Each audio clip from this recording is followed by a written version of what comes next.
So we are in Masterclass mode. For those of you that may be joining us for the very first time, we are studying Open Your Mind to Prosperity by Catherine Ponder. And we are in the home stretch. We are in the final weeks. We're looking at prosperity through divine restoration. And we've been hearing from so many of you that this chapter has really hit home in some powerful ways. I've had direct conversations with some folks. We've had comments in the Prosperity Circle, comments on YouTube, emails, etc. There's so much healing here, and that's why we want to continue with this chapter to continue to illuminate all of the good that is here. Now, I also just want to remind you, we just shared it in the news and updates. Next week, with our closing, and we're going to go through the conclusion, but we also want to share your story. So we know that there are some powerful prosperity stories as you have taken these teachings to heart and have begun to apply them to your own life. Powerful and wonderful demonstrations have already taken place. So you can scan that QR code. That'll take you directly to the form, or you can go to our website, celebrationsc.org/register, click the button there that says share your Masterclass story, and you can share your story with us. If you prefer, you can also share it via audio or video. The email address is there, but you can send it to truthsunday@celebrationsc.org. And again, we look forward to sharing these stories, and because we recognize that when you share your story, you're inspiring others to do the same. You're inspiring others to take their leap to their very own prosperity. And so as we are talking about divine restoration, one of the things that we healed last week is this idea of loss, right? That actually, if you look in Webster's, the definition of loss is destruction and ruin. And so when we say that we've lost something, we're affirming destruction and ruin. But the truth is, as we talked about last week, it's not that, well, one, the truth is there is nothing lost in spirit, right? It changes form, but you never lose your good. We cannot lose anything. And so we would love to hear from you all. You can share in the comments now, what belief about loss did you release last week? What was that aha moment for you? What and how have you shifted your language around this idea of loss? And so I'm going to get the book here up on the screen so that we can also forward. Remember that when we're talking about loss, if someone is going through a grieving process, if you're new this week or you didn't have the opportunity to watch last week, we're not talking about the grieving process of losing a loved one. Please move through your process, whatever time that takes. And we acknowledge that everyone is on their journey if that is happening in their lives right now. And so we want to honor that, make space for that. And we want to remember that our loved one may not physically be with us, and yet they are still with us. Absolutely. Absolutely. So we pick up where we left off. Businessman gets better job. Does the decree of divine restoration work in a practical way? Yes. Decrees of restoration and divine fulfillment are among the fastest working prayers in the universe. Why? Because the universe is flowing with abundant good for all humankind. In fact, the universe has no higher function than to manifest its goodness for and through humanity, its highest creation. When you hold to the thought of gain, restoration, or fulfillment, you become a channel through which the universe is able to pour forth its abundant gain. So this is then why we can use an affirmation and program our mind to start to live from a habitual awareness that there is no loss in spirit, but there is gain, there is restoration, there is fulfillment in, through, and as all things. And so then you become a constant channel for life to flow where it sees there's an opening. An open opportunity, yes. Absolutely. Absolutely. Right. Okay. A businessman had been refused a number of pay raises and promotions, though employees with less seniority were being promoted and given general raises. It seemed a most unfair situation. This man had appealed to his superiors to no avail. It appeared that his good was lost completely in this situation. He was resentful and felt that great injustice had been done him. Then he learned of the great success law of divine restoration. He learned that his good, which seemed to have been withheld or even lost in the past and present, could still be restored to him. He decreed that his good had not been lost, but had only changed form. It was at this point that he realized he had gone as far as he really cared to go in his present position. In fact, he had outgrown his present form of good. For several years, he had been interested in another field of work, but had lacked the courage to make the change toward it, since it would mean starting at the bottom of the pay scale again. Nevertheless, as he called on the law of divine restoration to bring forth his good of past and present, an offer was made him to go into the desired field of work. This time, he found the courage to accept, though it meant a drastic reduction in immediate salary. As he continued to affirm that the good of past and present, which belonged to him by divine right, was now appearing, it did. Within a year, this man was making several times his top pay in his previous job. Furthermore, he had greater freedom, responsibility, and opportunity for self-expression than the previous job ever could have offered. His accumulated good poured in and piled up after he decreed and accepted it. The previously disappointing experience proved to be not loss, but gain. Right? So this is beautiful. Once we start to understand what's really going on, then we can even take opportunities that would seem like a setback, right? Take opportunities that would seem like we're starting back at zero, right? That we're starting back at the beginning of the board of a game. I'm seeing a Monopoly board in my head right now. But actually, by going back with this new awareness changes things, right? And so within a year, it really collapsed time, right? Because one would imagine that under another set of thinking, it would have taken years to move up the pay scale as he did. But because he understood this powerful principle and this powerful law and applied it, because understanding it, we all understand it. I right? was getting ready to say that. Yeah. I mean, yes, it's great to decree it, but you got to understand it, apply it, and then accept the good that's coming. Former prisoner restored to good life. A businessman committed a crime and was imprisoned for a number of years. His fellow prisoners said, "Your life is ruined because of having been in prison. You are marked for life." This is unfortunately the thinking that happens for so many people who made a mistake, right? Who entered into an experience, right? Not living up to who they truly are. And then society has taught us to think and believe that then we're marked for life because of that. Just prior to completing his prison term and returning to the outside world, this man learned of the success law of divine restoration, thank God. And he began decreeing that all the good which seemed to have been withheld during his years of imprisonment was being divinely restored to him. He decreed that he could still go forth to a good life in spite of his prison record. The forgiving love of Jesus Christ has set me free from the past and from results of mistakes of the past. I face the future wise, free, and unafraid. And let me say this now. Some of us are in prison even when we're not imprisoned, right?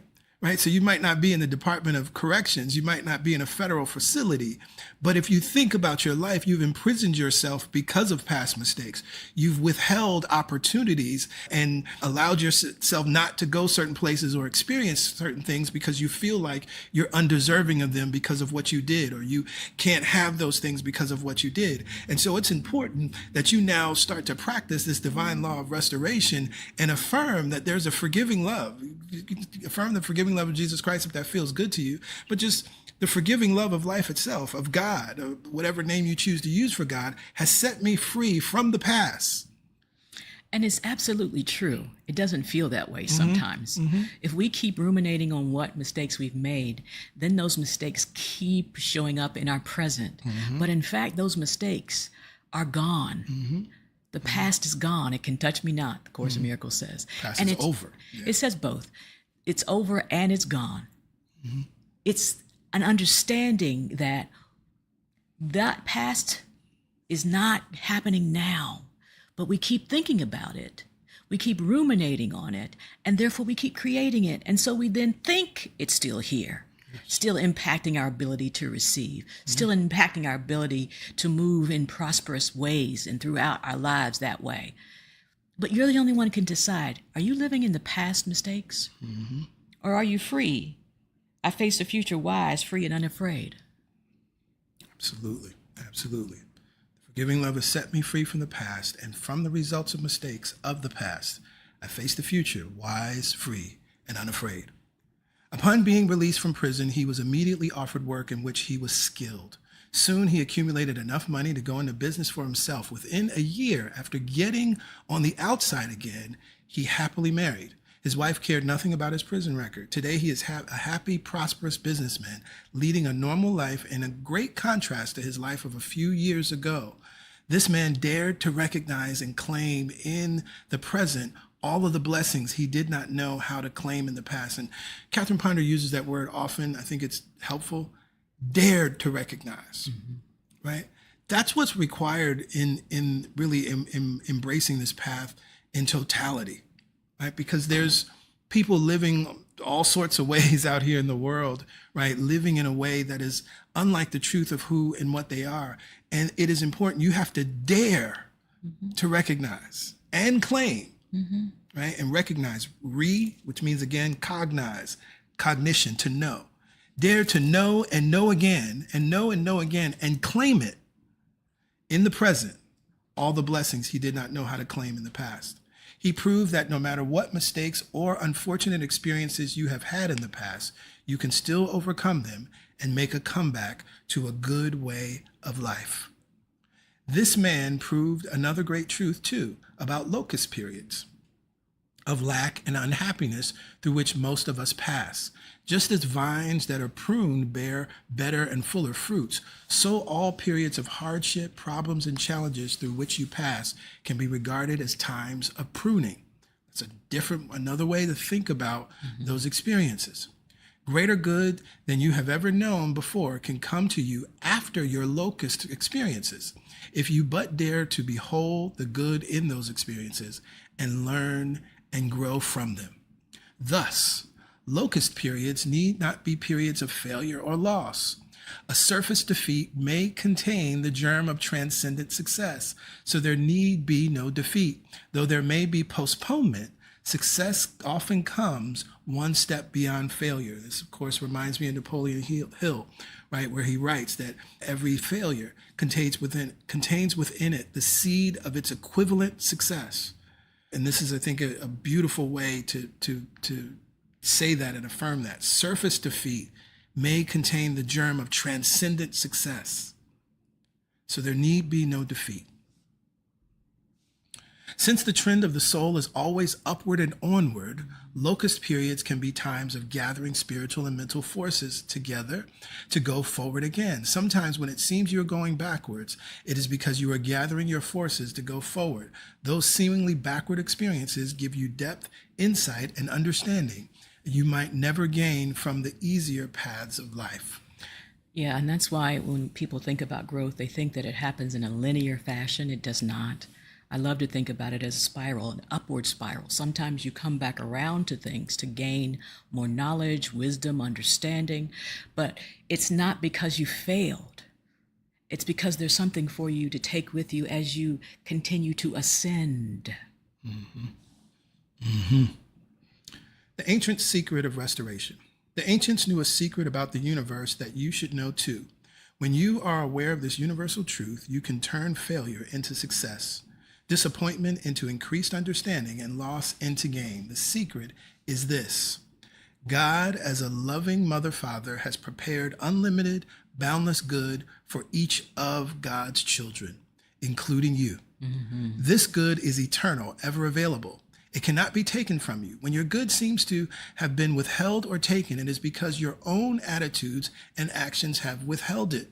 I had talked about this last week, that God doesn't take away our thinking, our beliefs, consciously and unconsciously, right? What we've accepted consciously and unconsciously. That's what blocks and takes away. Or appears to take away. Right. Right. Okay? It's because your own attitudes and actions have withheld it, not the attitudes or actions of others. There's the other thing. Oh, well, this person, they're the one blocking my good. They're the one that's standing in the way. But your own attitudes have caused the lack or have blocked the expression of your good. This universal good has countless ways of expressing, unless blocked by the thoughts of humanity. And so this is why the heart of new thought is this idea of thinking a new thought, right? Being aware of the thoughts that are withholding, the thoughts that are blocking, the thoughts that are destructive, the thoughts that are unloving, right? And removing and replacing those. And so that's what we're doing. We understand. And here's the thing. It's not about a single thought. It's a pattern of thought. That's what I was going to say. Yep. And much of this is unconscious. So no, you didn't consciously call in that unwanted experience you're experiencing right now. No, you didn't consciously choose that bad thing that happened last week or last night. That's not what we're saying. But we recognize that there is a pattern of thought, a flow of thought that contributes to the experiences that we have in our lives. And even when an unwanted experience happens, our thought is what colors that experience, right? So, things happen, right? You talked about the death of a loved one. Things happen. Job loss. Things happen. Breakups. Things happen, right? That's part of the human experience.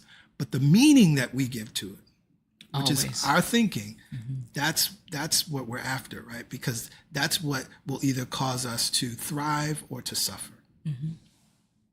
Since this unlimited good is your divine heritage, it forever awaits your recognition and claim. There's those two words again: recognition, re again, cognition, cognize, to know and know again. You're knowing and you're claiming. You're choosing, right? Acting as if you went to the store and bought it, claiming. Right? When you do claim it and call it forth, the good will appear. Furthermore, all the good that you have not recognized or claimed in the past has not been lost. It has become dammed up in the invisible, awaiting your recognition and claim of it. The good that seems lost from the past is still yours. It has been accumulating in the invisible, just like money, drawing interest in the bank. Your good still wants to manifest for you as present blessings of increased health, wealth, and happiness. Your good wants you as much as you want it. Let that sink in. And so when it's saying claim your good, it's not saying beg for your good. It's not saying barter for your good. Right. It's just saying claim it. Right. If you have a claim ticket, you just walk up and you present the ticket, and there's no back and forth. Are you worthy of this? Right. You just, here's what this entitles me to. Exactly. A couple of weeks ago, I talked about the idea of, for those of you who listen to and love the teachings of Abraham Hicks, which is something that's integral to what we teach here at CSC, right? Abraham talks about the vortex. This is exactly it. This is another explanation of the vortex. And it's very important to understand that you can't lose anything. Everything is there. It's in this invisible space, as she calls it, the vortex, as Abraham calls it, right? And it is like a bank that's drawing interest. You never lose it. And then your good wants you as much as you want it. It reminded me, I highlighted it because it reminded me of the song, right? It will find me. Everything I seek, it is seeking me. What I desire, it's desiring me, right? So I let go of doubt. I let go of worry. Why? Because it will find me, looking for me. My dreams are looking for me. It can still come to you. The more good you did not claim in the past, the more there is for you now. Knowing this, you can still claim every blessing in the present and future that you did not know how to claim in the past. Whatever has been taken from you can be divinely restored. This is why there's nothing lost in spirit. Every blessing, present and future, that you did not know. So there's the grace. Know how to claim. Right. I love that. That's important. Yeah. You did not know how to claim in the past. Maybe you weren't ready for it. Maybe you didn't even think you were worthy of it. Maybe you were afraid to claim it. Right? All of that is true. Or just simply unaware. Or unaware. You didn't know how to claim it. Yeah. You didn't know it was possible. The first time I explained this ancient secret of restoration in a lecture, A housewife got so excited that she squealed with delight right in the midst of the lecture, and I had to stop speaking to an amused audience until she had calmed down. In the following months, she proved that her good from the past was not lost. So many new blessings came to her and her family that people asked, what is her secret? What great power for good has she turned on in her life? Where is her Aladdin's lamp? How divine restoration improved their lives. A widow in recent times had had a very troubled life. She was lonely, in debt, unhappy in her work, and dissatisfied with her life in general. While she had friends praying with her for freedom from all her problems, she neutralized their prayers as she continued moaning how harshly life had treated her. You see that, the setup there, right? Unconsciously, she was used to that pattern of complaining, right? Right, but it's important that the teaching there, you neutralize your prayers, right? So if you're out here affirming, praying, and nothing's happening, well, take a look. Are you also moaning and complaining about how bad life is? This is why we don't say things like life be lifing.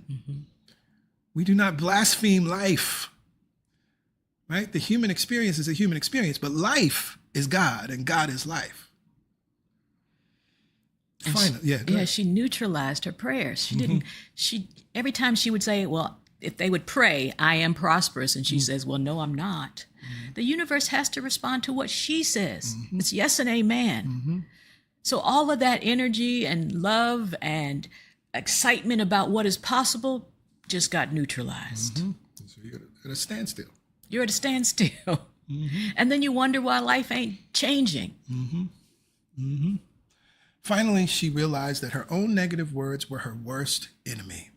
She became silent about all the hard experiences she had in life and began to decree divine restoration as she daily dwelled on the biblical promise, I will restore to you the years which the swarming locusts have eaten, Joel 2:25.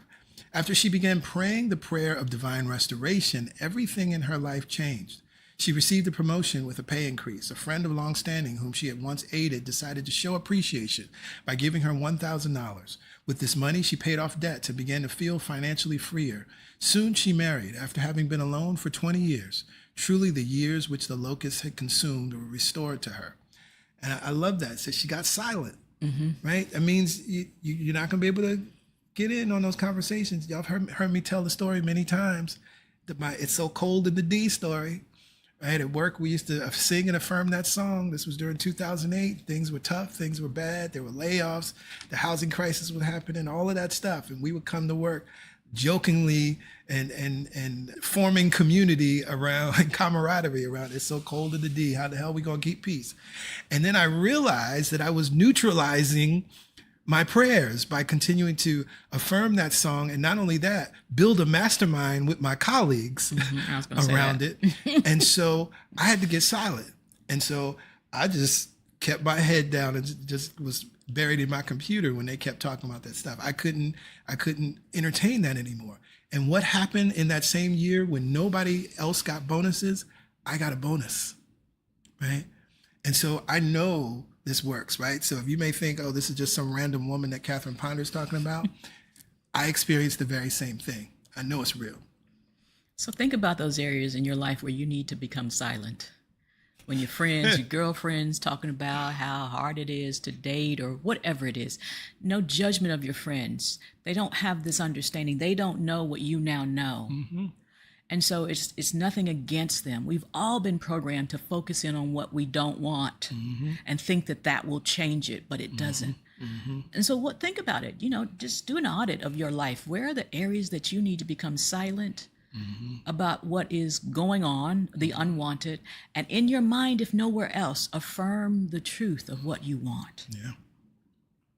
A businessman was heavily in debt and could see no way out. He had been in an accident and it had taken a year of recuperation before he returned to his business activities. Meanwhile, others, lacking his experience and knowledge, had to be relied upon to run his business. Though conscientious in their desire to help, they almost bankrupted him. Because of his large indebtedness and lack of sufficient collateral, this man had been unable to obtain a loan from the usual lending agencies to ease his situation. He declared, if I could obtain even $5,000 or $6,000, it would meet the most pressing debts and keep my business solvent until I could get the business moving forward again. Two definite attitudes prevailed which were keeping a solution from appearing. First, this man had sunk into discouragement and despair. And you can see how that could happen. You could definitely see how that could happen. There seemed no way out, nowhere to turn. Second, he felt a great sense of loss about the year he had been ill. He kept telling himself, if only I had not been in that accident, this would not have happened. I would still be prosperous. We on somebody's street sitting in somebody's couch right now. Because you probably might have affirmed it today or yesterday. If only I had not XYZ, if only this had not happened, then I would still be prosperous. Such attitudes are normal for people in debt, but attitudes have to be changed before situations can change. I'm going to say that again. Attitudes have to be changed before situations can change. Attitudes have to be changed before situations can change. Life works from within out. And so attitude, that's not just about positive thinking. That's not about just saying nice words and reading the right affirmations. It is a change of your mind. Attitudes have to be changed before situations can change. And we often think that change has to take a long time. It's just simply the moment you become aware of this unwanted thought or this attitude, the energy of it in the room, you change, you shift.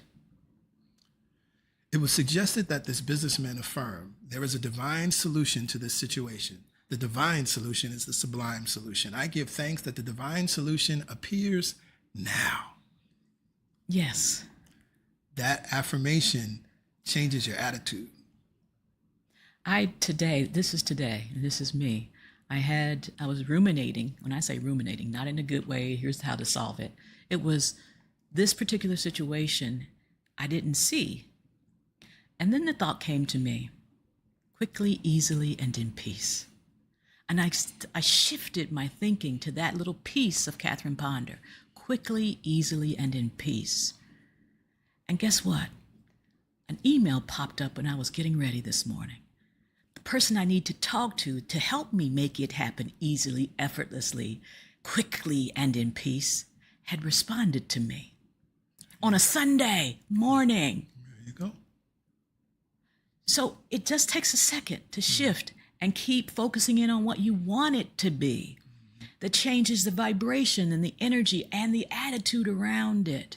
I wasn't expecting the email to pop up on a Sunday morning to a businessman that I don't know what his hours are, but it did. Yep. And he was like, good morning. Yes, I can do XYZ. I was like, wow, quickly, easily, and in peace. So it is. For his feeling of loss about the year away from work, these ideas were suggested. Although it seems dismal at the moment, begin knowing that there need be no permanent loss in this experience. That which seems to have been lost during this year's illness can be divinely restored to you, financially and otherwise. To help him establish and maintain this attitude, these words were typed on a card for him to carry in his wallet. This is another wonderful tip, right? So make it the screensaver on your phone, on your computer, etc., right? So that you're implanting it in your mind, you're changing your attitude, you're remembering it and remembering it and remembering it. Daily, when a discouragement or a sense of loss began to envelop him, he was urged to read these words over and over. I give thanks for divine restoration in my business affairs. Divine restoration is now doing its perfect work for all involved, and the perfect results appear. I give thanks that every financial obligation is now being met in God's own wise and wonderful way. For a number of weeks, he daily decreed these ideas. No change seemed to be forthcoming at first, but he persisted in knowing that there was a solution. He persisted in claiming divine restoration. We've seen this over and over and over again. It's so important. It's just like when you plant a seed in the ground, right? There will not be any apparent change. If you recall, many of us did this in kindergarten, where we took a bean, right? and placed it in a cup so that we could watch what was happening, and we would watch it actually break open. But in the first moments, in the first hour, right, nothing happened. Right. But then overnight, sometimes my memory is like after a weekend, being away, and then you come back on Monday and it was like it had transformed, right? Something had happened. Right. So no change seemed to be forthcoming at first, but we must persist. And in our persisting, we know that there's a solution. We persist in claiming divine restoration. Then one day the picture changed. He and his wife attended a family reunion where his deceased brother's wife called him aside and said, "Years ago, when you first began buying into my husband's business, which later became your own, I felt that he overcharged you for the initial down payment. Now that he is gone, I no longer wish to retain the building that houses your business. I want to see financial restitution made to you for the large initial payment. An appraiser tells me that the building is worth $25,000 if I sell it outright. However, I will be happy to sell it to you for $10,000. Further appraisals revealed that this man could obtain a total loan of $16,000 after purchasing the building. He still had $6,000 to clear up pressing debts and have operating cash. As these affairs unfolded, he was filled with new hope and received increased business, which helped to bring order and prosperity out of previous chaos and failure. Divine restoration did take place for him after he began to believe that it could." This might be our last one for today. Decree of restoration begins new love. A divorced woman proved the power of decrees of restoration for bringing new love into her life. Her husband had left her with small children. It seemed an unhappy and disappointing experience. Her family urged her to sue him for non-support, and they spoke of him harshly. However, she refused to condemn him and told her family that she wanted to be free from all the bitter, unhappy, negative feelings that would be generated by further discussion of her unhappy marriage. She knew her husband had never found his true place in life and that he was still confused and uncertain about many things. She also knew that what she fought to get from him, she would have to fight to keep. Y'all remember that principle? I love that she's bringing it back. She's bringing it back. Right? What you fight to get, you gotta fight. You gotta fight to keep. Gotta fight to keep. Instead of negatively discussing the situation, she began affirming, "My good cannot be withheld from me. Somewhere, somehow, someday, the good that seems lost in this experience will be restored to me and to my children. Our good will still come to us at the right time, in the right way, through the right channels." The woman then returned to her career. Later, she heard from her former husband saying that he had joined the armed forces. He had advised that he had made an allotment to their children that they would receive monthly support payments, which they did. Later, he helped to pay for their education too. Meanwhile, this woman worked hard in her chosen career. Just as she reached the top, she met a fine man who gave her and her children the love, the emotional security, and the understanding that seemed to have been withheld from them in the past. Her decree had come true. The good that previously had seemed lost to her was now restored. Her good came with accrued interest at the right time, in the right way, through the right channels. A businessman lost his wife to another man. It seemed a bitter loss. One day this man read, "If the beloved were still thine, none could have removed the beloved. When the half-gods go, the gods arrive. I will restore." These words helped him to release the bitterness, disappointment, blame, and criticism he had felt about his wife's desertion. It helped him to gain peace of mind and look forward to divine restoration. In due time, he happily married again. Then he literally knew what had been meant by the promise, "I will restore." Let's go on to the next section. How to call on divine restoration. There is a saying, "What God has given cannot be diminished." Dare to look back on those experiences in your life when it seems your good did not come forth and boldly decree, "My good was not lost in that experience. The good can still reappear." A man looked back on an unhappy experience of 20 years before. He had always felt that his good was destroyed by other people in that experience. After learning of the prayer of divine restoration, he began decreeing for that troublesome memory, "My good was not lost in that experience. Somehow, my good will reappear." This is, again, I know so many of these stories and situations are meeting you right where you are. It might not be 20 years ago. It might be 30 years ago. It might be 5 years ago. It might be 3 hours ago. Exactly. Right? right? And you feel like something or someone, right, destroyed your good. It's time to let that go so that you can bring it back in. My good was not lost in that experience. Somehow my good will reappear. And you don't have to know the how. No. You just have to be willing for the how to show you, to show up, to reappear as your good. Amazingly enough, it came through the very people who had acted badly toward him previously. They decided to do for him in the present what they had not done for him 2 decades before. Always there is a balancing, restoring power for good at work in every person and in every experience of loss. Your good of past and present can still appear when you adopt a new attitude and expect it to appear. It may still come through the situations or people who seemed previously to have wronged you. More often, though, your good will come in an entirely new experience, which will more than compensate for the old ones. As one writer has affirmed, other times and other men will do me justice. I love that because we keep looking to the past way that the wrong happened to be restored. And this is saying most often that's not how it's going to work. It's going to come to you in another from another channel. But it's all from the same source of good. There you go. There you go. And this last section is important, right? Because we're talking about divine restoration. And sometimes I think people misunderstand the idea of divine timing or God's timing. Here she talks about restoration comes under divine timing. Divine restoration comes in divine timing, however, not in human timing, which wants it right now, right? That's the microwave spirituality. Yes, I can put something in the microwave and heat it up in seconds, right? But that's not actually how things really work, right? I'm remembering in a sermon I shared years ago, I talked about even when it appears to be instant, if you think about a second contains 1,000 milliseconds. So that means there were 1,000 events that took place in what appears to be a second. So timing, right? There's still a pattern and path, multiple events that create what can even be a single second. It is an unfolding process. That divine timing sometimes comes at the end of an old cycle, or it may come at the beginning of a new one. Also, there are returning cycles when we again have a chance at an opportunity that we had previously let slip from us.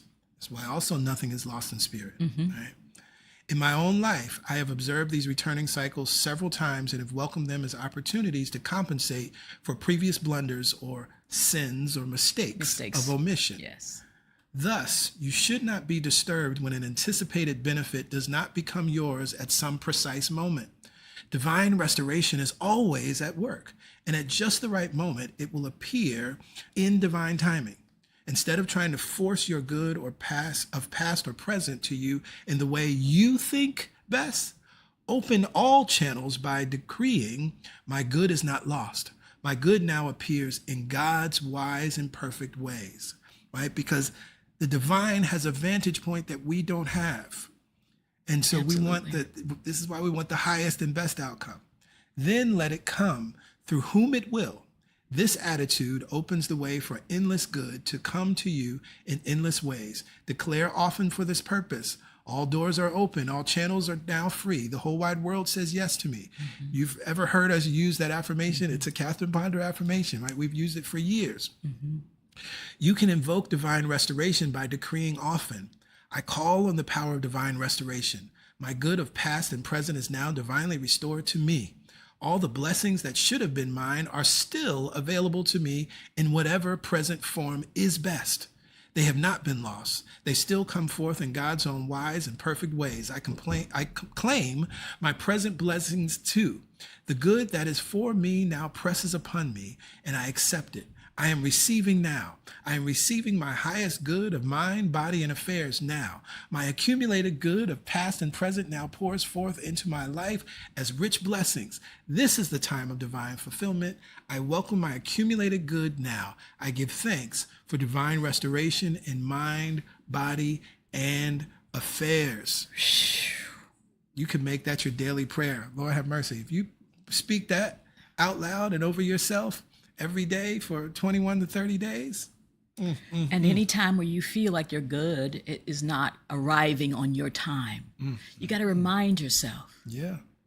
And this is a perfect affirmation, and he's right, a prayer, to do just that. This book is full of them. Pick one and use it. Right. Persistently and deliberately with intention. With intention. Don't be like, oh, I don't think that was it.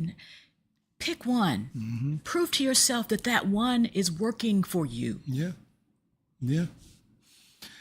So we are at the close of this chapter. I want to remind everyone again, share your Masterclass prosperity stories. You can go to our website, celebrationsc.org/register, or you can scan this QR code. We've shared it via email. We'll continue to share it via email into this week because we want to share those stories as we move into the conclusion, as we support you in your next steps, as we support you in continuing to integrate and live out the powerful lessons that we have studied together. This has been a powerful summer, and we know that powerful things have been, and prosperous things have been happening in, through, and as your